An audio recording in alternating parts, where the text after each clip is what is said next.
আসসালামু আলাইকুম রহমতুল্লাহ। ভারত সব খেলা বাংলাদেশের সাথে একেবারেই খেলতে চাচ্ছে বা একেবারে ভারত রাজনৈতিক, ভূ রাজনৈতিক, অর্থনৈতিক, সামাজিক, সাংস্কৃতিক সব খেলা একসাথে খেলছে। ভারত বাংলাদেশকে খুব জামায়াদর করার একটা প্ল্যান বা ছক ইতিমধ্যে এঁকে ফেলেছে। আপনারা যদি বলেন কেন, তাহলে আপনারা বলছি দেখেন, নোটাম জারি করেছে আকাশসীমার ক্ষেত্রে উত্তর পূর্ব অঞ্চলে। এটা আপনারা শুনেছেন, মহড়া চালাবে সে অঞ্চলে। তাহলে আকাশসীমার একটা পার্ট ইতিমধ্যে বন্ধ করে দিয়েছে। মনে করেন নোটাম জারি করার ফলে যাত্রীবাহী পণ্যবাহী বিমান সে অঞ্চল দিয়ে চলাচল করতে পারবে না। তাহলে ঘুরে আসতে হবে। ঘুরে আসলে এবং এক পর্যায়ে যে যদি আকাশসীমা বন্ধ করে দেয়, বন্ধ করে দেয় দিতেও পারে, যেহেতু একটা সাইড দিয়েছে অন্য সাইড যে দিবে না এটা বলার অপেক্ষা রাখে না। এরপরে ভারত পেঁয়াজ রপ্তানি বন্ধ করে দিয়েছে। ভারতে পেঁয়াজের কেজি 30 থেকে 35, 25, 20, 25 থেকে 35 বা 40 টাকা, সর্বোচ্চ 40 টাকা। সেই পেঁয়াজ বাংলাদেশে 120 টাকা। অর্থাৎ বাংলাদেশের ভারত যেই পেঁয়াজ রপ্তানি বন্ধ করে দিয়েছে, সেই বাংলাদেশের পেঁয়াজের মূল্য 60-70 টাকা থেকে শুরু করে 120 টাকা, অর্থাৎ 50 টাকা বৃদ্ধি পেয়েছে। বাংলাদেশে যখনই ভারত চাল রপ্তানি করা বন্ধ করে দেয়, তখনই চালের মূল্য আপনার 5 থেকে 7 টাকা কেজি প্রতি বৃদ্ধি পায়। যদিও এই বছরের আগস্ট থেকে নভেম্বর পর্যন্ত, আগস্ট থেকে 4 নভেম্বর পর্যন্ত বাংলাদেশে 1,99,000 মেট্রিক টন চাল আমদানি করেছে সরকার। এবং বেসরকারি পর্যায়ে হিলি ইস্পাত বন্দর দিয়ে আপনার 1,00,000 মেট্রিক টন চাল আমদানি করার কথাও বলেছে। এরপরে আর হয়তো এই চুক্তিটা বা এই এটি চলে আসার পরে আর আমদানি করার সুযোগ থাকবে না।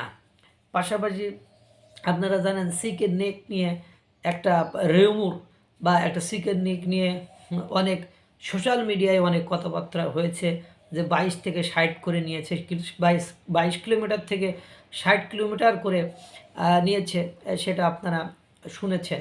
পাশাপাশি আপনার ডিজিটাল নেটওয়ার্কিং যে সিস্টেম, যেটা নর্থ ইস্ট উত্তর পূর্বাঞ্চলে যে 7 সিস্টার্স যে অঞ্চলগুলো আছে, এই অঞ্চলগুলোতে ভারত বাংলাদেশের মাধ্যমে বাংলাদেশ থেকে ক্রয় করতো বা আমদানি করতো, সেই ডিজিটাল সিস্টেমটা এখন তারা নিজেরাই ক্রিয়েট করেছে, যাতে করে বাংলাদেশের উপর আর নির্ভরশীল না হতে হয়।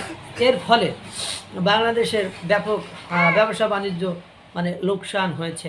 গতকালকে একটা রিপোর্ট প্রতিবেদন দেখলাম, বেনাপোল স্থলবন্দর ব্যাপক ক্ষতিসাধন হচ্ছে, যে চিকিৎসা ভিসা জটিলতা সৃষ্টির কারণে বাংলাদেশ থেকে ভারতে বাংলাদেশের জনগণ যেতে পারছে না, এবং জটিলতার কারণে অনেকে ইন্টারেস্টেড হচ্ছে না।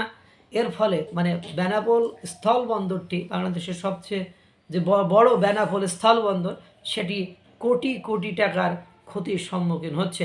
পাশাপাশি আপনারা জানেন ট্রান্সশিপমেন্ট ইতিমধ্যে বাতিল করে ফেলেছে। ট্রান্সশিপমেন্ট ইতিমধ্যে বাতিল করে ফেলেছে, যার কারণে সমুদ্র পথে পণ্য আদান প্রদান করার ক্ষেত্রে খুব জটিলতা, সময় সাপেক্ষ, যারই ফলশ্রুতিতে আপনার মার্কিন যুক্তরাষ্ট্র পোশাক শিল্পের উপর বাংলাদেশের শুল্ক ছাড় দেওয়ার পরেও বাংলাদেশের মানুষ মার্কেট হারাচ্ছে।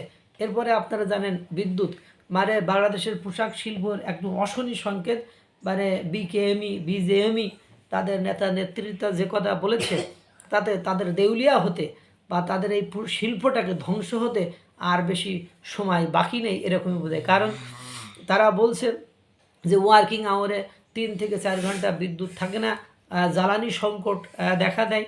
এরপরে আবার আদানি গ্রুপ বাংলাদেশের সরকারের সাথে একটা তাদের লেনদেন, তাদের বকেয়া পরিশোধ না করার কারণে ইতিমধ্যে বারবার চিঠি পাঠিয়েছে এবং তারা সিদ্ধান্ত নিয়েছে 10ই নভেম্বর পর্যন্ত যদি বকেয়া পরিশোধ না করা হয়, তাহলে তারা আন্তর্জাতিক আদালতে মামলা দিবে। এটা আপনারা দেখছেন। পাশাপাশি আপনারা দেখছেন যে তারা মানে সব কিছুর বিষয়ে বাংলাদেশের সাথে তাদের একটা দ্বন্দ্ব লেগে যাচ্ছে, অনিচ্ছা সত্ত্বেও লেগে যাচ্ছে। আপনারা জানেন ইউপিডিএফ খাগড়াছড়ি অঞ্চলে যে বিদ্রোহী গোষ্ঠী, তাদের ক্ষেত্রেও অধিকাংশ রাজনীতিবিদ প্রমাণাদি ছাড়াই মানে ভারতকে দোষারোপ করেছে। কিছুদিন আগে একজন মৌলানা, মুফতি মৌলানা, উনি নিজে থেকে গায়েব হয়ে গেলেন। পরবর্তীতে ফিরে আসার পরে তাকে প্রশাসন উদ্ধার করার পরে তার সন্তান বা তার সমর্থিত বা জনগণ একটা চক্রান্ত করে ভারতের প্রধানমন্ত্রীকে অশ্রাব্য অকথ্য ভাষায় গালিগালাজ করেছে, তার ধুতি খুলে নেবে এইসব শব্দও তারা ব্যবহার করেছে। পাশাপাশি আপনার বিভিন্ন গঙ্গা চুক্তি, তিস্তা চুক্তি সহ আরও বিভিন্ন চুক্তি থেকে ভারত নিজেদেরকে আস্তে আস্তে বের করে নিচ্ছে এবং বাংলাদেশের সরকারে থাকা এক শিশু উপদেষ্টা বলে ফেলছে যে ভারতের সাথে আমরা অমুক অমুক অমুক চুক্তি বাতিল করেছি বলে একটা বিশাল ফেসবুক পোস্ট দেয়, সেটা ভাইরালও হয়। কিন্তু দিন শেষে দেখা যায় এইসব নামে কোনো চুক্তি ভারতের সাথে নেই। কারণ ভারত বলছে বারে বেটা বাহ, চুক্তি তোরা মানে করবি বলে আম ফাটাস, ইলিশ ফাটাস, আবার আমাদেরকে তোরা এরকম করিয়ে করিস। এবং আপনারা জানেন যে ডক্টর ইউনূস মার্কিন যুক্তরাষ্ট্রে জাতিসংঘের যে অধিবেশনে গিয়েছিল, সেখানে যে মানে ভারতে এবং ভারতের মিডিয়াকে বিভিন্নভাবে সমালোচনা করেছে, পচানোর চেষ্টা করেছে। এরপর থেকেই দেখলাম খেলার মোড় ঘুরে গিয়েছে। লালমনিরহাটের চিকেন নেক অঞ্চল দখলের কথা গুজব উঠেছে। তারপরে ভারতের থাকা শেখ হাসিনার তৎপরতা বেড়ে গিয়েছে। সব কিছু মেলায় মানে প্রত্যেকটি সাইট, সেটা রপ্তানি বলেন, সেটা আমদানি বলেন, সেটা ডিজিটাল বলেন, সেটা আকাশসীমা বলেন, সেটা স্থলবন্দর বলেন, তাহলে সেক্ষেত্রে আকাশের কথা বললাম, স্থলের কথা বললাম, এবং মেট্রো রেল সহ ট্রেনের যে ক্ষেত্রে যে প্রজেক্টটা ভারতের হাতে ছিল, যেখানে কোটি কোটি ডলার মানে কোটি কোটি টাকা মানে ইনভেস্ট করে আমাদের ট্রেন লাইনটাকে, মেট্রো রেলটাকে মানে সহজ করা, আরও মানে স্মুথ করার কথা ছিল, সেই প্রকল্পগুলো ভারত বাংলাদেশ থেকে গুটিয়ে নিয়েছে। আপনারা কিছুদিন আগেও জানেন যে রেলওয়ের ক্ষেত্রে আপনার ভারত কে বাংলাদেশের কর্তৃপক্ষরা চিঠি দিবে বলছিল, যাতে করে আপনার ভারতের সাথে যে মৈত্রী বন্ধন এইসব যে 3টা ট্রেন ডিরেক্টলি বা ভারত থেকে বাংলাদেশে যশোরের ওই লাইন দিয়ে চলাচল করতো, সেটা যাতে আবার শুরু করে। কিন্তু ভারত 5ই আগস্টের পরে